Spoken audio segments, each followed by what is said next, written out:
ഹോസിയ 6-ാം അധ്യായം. ആത്മാർത്ഥമല്ലാത്ത അനുതാപം.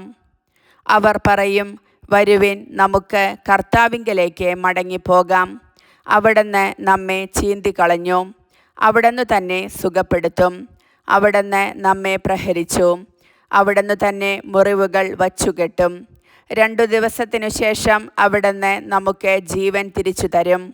3-ാം ദിവസം അവിടുന്ന് നമ്മെ ഉയർപ്പിക്കും. നാം അവിടുത്തെ സന്നിധിയിൽ ജീവിക്കേണ്ടതിനു തന്നെ. കർത്താവിനെ അറിയാൻ നമുക്ക് ഏകാഗ്രതയോടെ ശ്രമിക്കാം.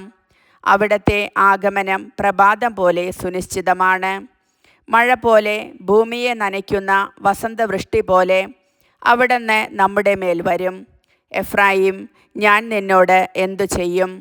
യൂദാ, ഞാൻ നിന്നോട് എന്തു ചെയ്യും? നിന്റെ സ്നേഹം പ്രഭാതമേഘം പോലെയും മാഞ്ഞു പോകുന്ന മഞ്ഞുതുള്ളി പോലെയുമാണ്. അതുകൊണ്ട് പ്രവാചകന്മാർ വഴി അവരെ ഞാൻ വെട്ടിവീഴ്ത്തി.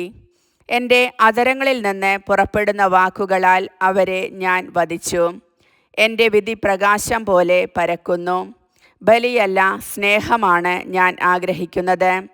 ദഹനബലികളല്ല, ദൈവജ്ഞാനമാണ് എനിക്കിഷ്ടം.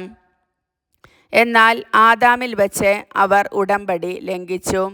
അവിടെ വച്ച് എന്നോട് അവർ അവിശ്വസ്തത കാണിച്ചു. ദുഷ്കർമ്മികളുടെ നഗരമാണ് ഗിലെയാദ്.